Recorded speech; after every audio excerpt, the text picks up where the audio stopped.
Selamat pagi dan salam sejahtera untuk kita semua. Perkenalkan, kami dari kelompok 2 yang terdiri dari Angela Christy, Anissa Safira, Khadiza Raina, Lawrence Christian, Tessy Ray, dan juga William Wilkita.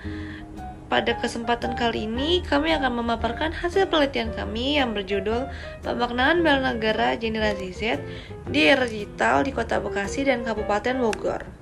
Penelitian ini dilakukan sebagai bagian dari ujian akhir semester mata kuliah Bahasa Indonesia. Berikut adalah hasil serta analisis yang telah kami kumpulkan. Yang pertama, kita akan masuk ke dalam pendahuluan atau latar belakang. Saat ini Indonesia tengah berada di era globalisasi yang ditandai dengan kemajuan teknologi yang sangat pesat.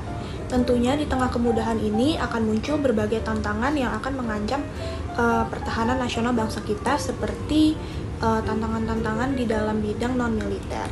Contohnya seperti disinformasi, lalu polarisasi sosial, dan juga masuknya ideologi asing yang tidak sesuai dengan nilai-nilai Pancasila yang masuk melalui ruang digital.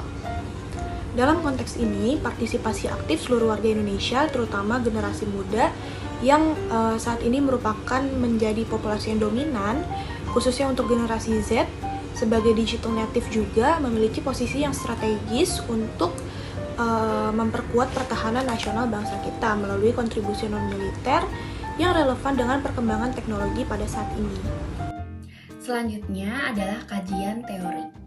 Penelitian ini didukung oleh 3 teori utama, yaitu teori bela negara, teori Gen Z, dan teori globalisasi. Pertama, di bagian teori bela negara, kami membahas pengertian dan jenis bela negara menurut beberapa ahli. Kami menekankan bahwa bela negara tidak hanya berupa pertahanan fisik, tapi juga kontribusi non-militer seperti menjaga persatuan dan menyebarkan informasi yang benar. Kedua, dalam teori Gen Z, kami menjelaskan ciri khas generasi ini yang tumbuh dengan teknologi digital. Mereka memiliki karakteristik yang adaptif, kritis, dan aktif di media sosial, sehingga mempunyai potensi besar untuk menjaga ketahanan bangsa di ruang digital. Ketiga, teori globalisasi kami gunakan untuk melihat tantangan yang dihadapi Gen Z, seperti masuknya ideologi asing dan polarisasi sosial.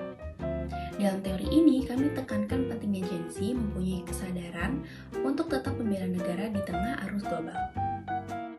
Lalu, dalam penelitian ini, kami menggunakan pendekatan kualitatif dengan metode wawancara semi terstruktur.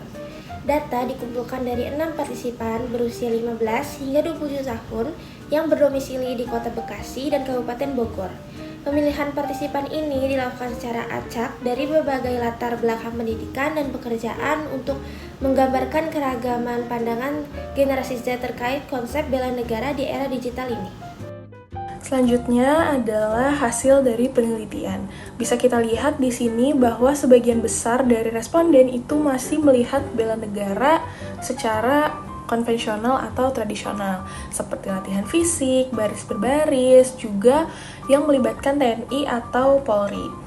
Tapi menariknya ada juga sebagian kecil dari responden itu mulai sadar bahwa bela negara itu bisa dilakukan dengan cara lain, seperti mempromosikan produk-produk lokal di sosial media atau menyebarkan hal-hal positif tentang negara kita di sosial media.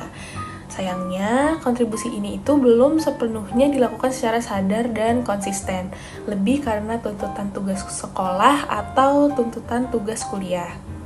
Setelah kita beri konteks bela negara di dunia digital, mereka mulai mengerti kalau misalnya bela negara itu nggak cuma soal fisik saja, tapi juga bisa lewat hal-hal seperti menjaga etika di internet atau menyebarkan konten-konten positif tentang negara kita.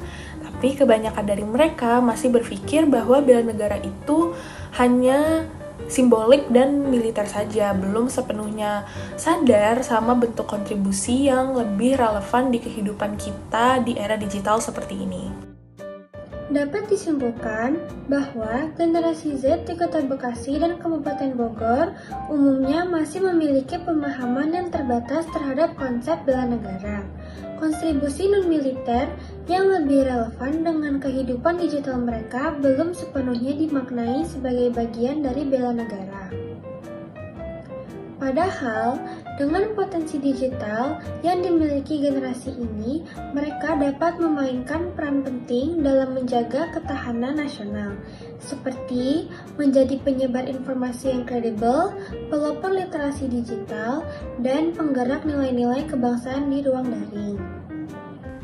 Untuk itu, dibutuhkan pendekatan pendidikan bela negara yang lebih konseptual, adaptif, dan juga komunikatif, yang tidak hanya menekankan sisi fisik dan formal, tetapi juga mengintegrasikan nilai-nilai bela negara dalam kehidupan digital dan budaya populer yang akrab bagi generasi Z. Demikian presentasi dari kelompok 2. Terima kasih atas perhatian dan waktunya.